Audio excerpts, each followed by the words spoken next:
Eh bien, bonjour les amis, je vais faire un petit récap de la présentation que j'ai fait pour Egg ce matin, où je leur ai présenté un certain nombre de choses.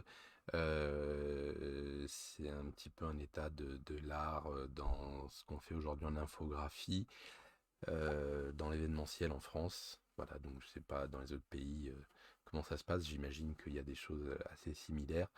Au moment où je vous parle, on est au début de la cinquième vague, donc il y a beaucoup d'événements qui ont à nouveau été passés en pur digital. Voilà, donc je voulais faire un petit point auprès de vous concernant tout ça, et puis vous montrer un certain nombre de choses que j'ai eu l'occasion de préparer depuis un certain temps.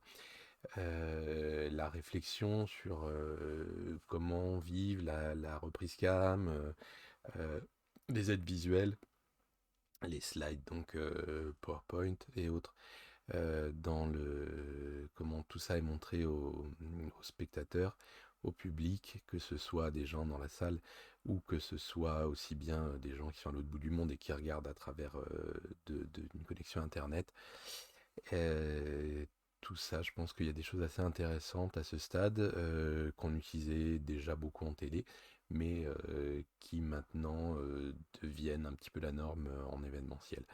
Donc, je vais commencer par vous montrer un des premiers événements digitaux que j'ai fait il y a bientôt 2 ans, c'est-à-dire dès que ça a repris après le premier confinement, on a commencé à faire des choses dans cette logique de télé.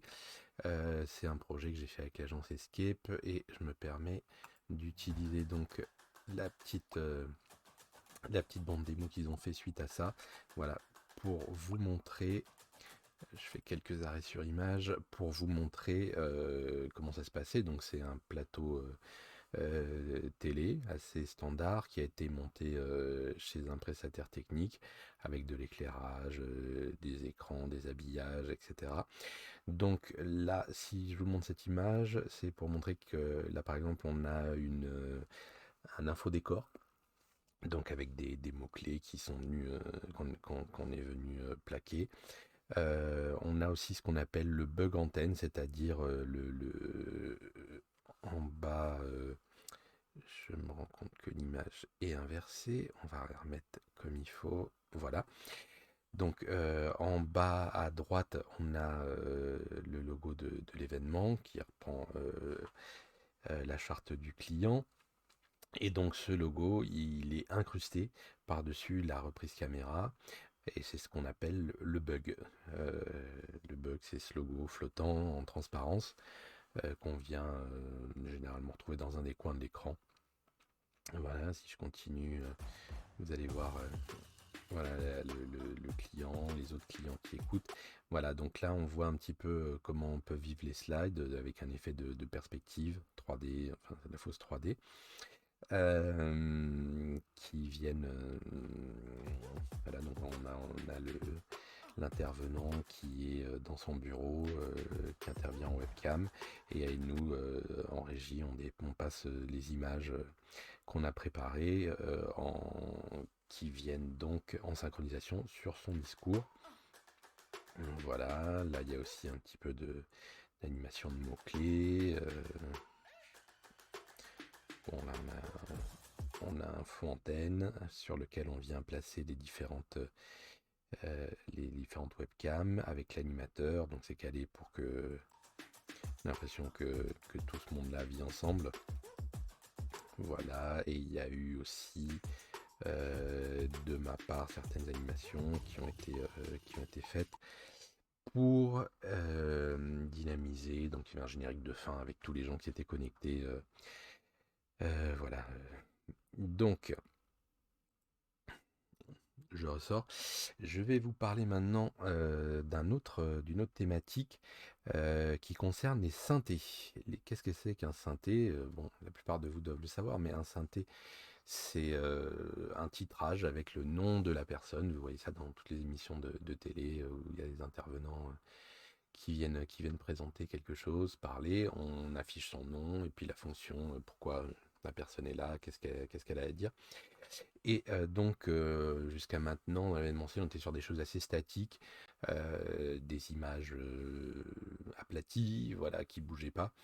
Et depuis maintenant qu'on est rentré dans une logique un petit peu plus télé, on part plutôt sur ce qu'on appelle les tiers animés. Donc, je vous montre ici une proposition que j'avais fait euh, pour un, un client, voilà. Et donc, j'avais fait le jingle d'ouverture. Et là, j'avais repris certains des éléments graphiques pour pouvoir, voilà, animer aussi les synthés d'une façon un petit peu sympa, restant dans l'habillage. Voilà. Et tout ça, bien sûr, c'est du PowerPoint. Donc, ça reste interactif. C'est le réalisateur ou la toppeuse ou le topper qui demande l'entrée et la sortie. On peut corriger une faute d'orthographe jusqu'à la dernière minute, même quand le synthé est en train de jouer. Si le client se rend compte qu'il y a une faute d'orthographe sur le nom de quelqu'un, il peut venir faire la correction. Ce n'est pas un problème. Voilà.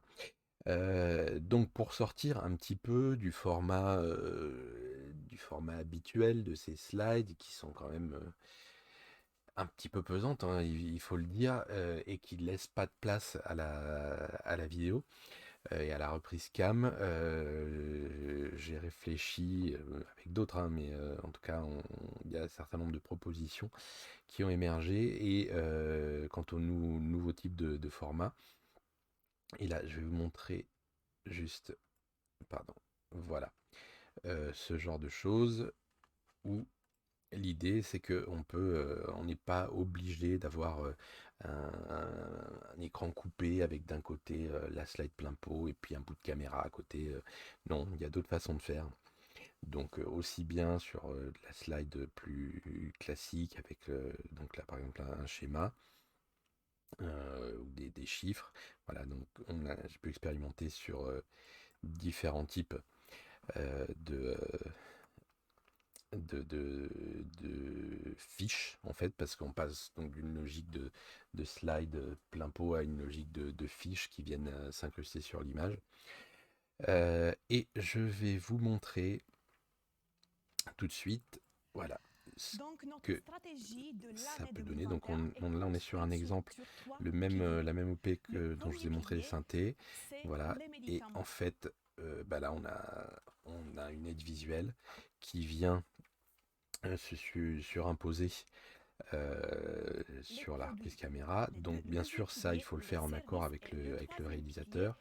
Il faut qu'il demande à ses cadreurs justement de décadrer un petit peu comme on voit ici. Il y a un ajustement de l'image. Donc ça peut être aussi bien ce type d'aide visuelle. On peut être aussi sur du mot-clé. J'avance un petit peu. Voilà, là on voit le dispositif avec un joli fond d'écran derrière, en info décor sur plusieurs écrans. Voilà, et puis une scéno avec de la décoration, des jolies tables, de la lumière. Voilà, donc là en fonction des parties, par exemple on est venu mettre des mots-clés. Voilà, ça peut être aussi des logos de produits. Voilà, on peut penser à un certain nombre de choses. Et je vais aussi vous montrer donc un exemple. Voilà, je finis de défiler celui-ci. Un exemple au réel. Donc par exemple, ça a été créé il y a 2 jours sur une OP pour le client Capgemini, voilà, où on a pensé avec Olivier Picard chez Havas ce genre justement d'incrustation qui ont aussi bien été utilisés pour des films qui ont été montés avant, c'est-à-dire des interviews avec des gens, puis on est venu intégrer tout ça dans Final Cut. Mais ce que je vous montre là, c'est des choses qui ont joué en réel, donc pendant le discours du président qui venait parler de la nouvelle politique RSE du groupe, les engagements, etc. Donc ça donnait l'occasion d'avoir comme ça des choses très animées. On n'imagine pas forcément que c'est du PowerPoint, et pourtant, voilà, c'est le cas. Donc quand j'aurai la version réelle de ça qui n'est pas encore en ligne, je pourrais vous faire une petite mise à jour. Voilà, voilà. Donc tout ça, ce sont des idées qui sont en train de s'imposer. On est sur quelque chose de beaucoup plus dynamique, plus fluide. La slide qui s'affiche en plein écran avec la personne qui se retourne pour la lire, ça je pense qu'on peut définitivement l'enterrer. Ce serait peut-être temps, voilà, pour passer à des choses beaucoup plus dynamiques, beaucoup plus intéressantes, et surtout qui gardent le spectateur en éveil, parce qu'on on a un déficit d'attention généralisé, donc voilà, les gens ils peuvent pas tenir plus de quelques minutes s'il se passe rien. Donc il y a une nouvelle écriture qui se met en place, et c'est pas plus mal. Voilà les amis, je vous laisse et à très bientôt.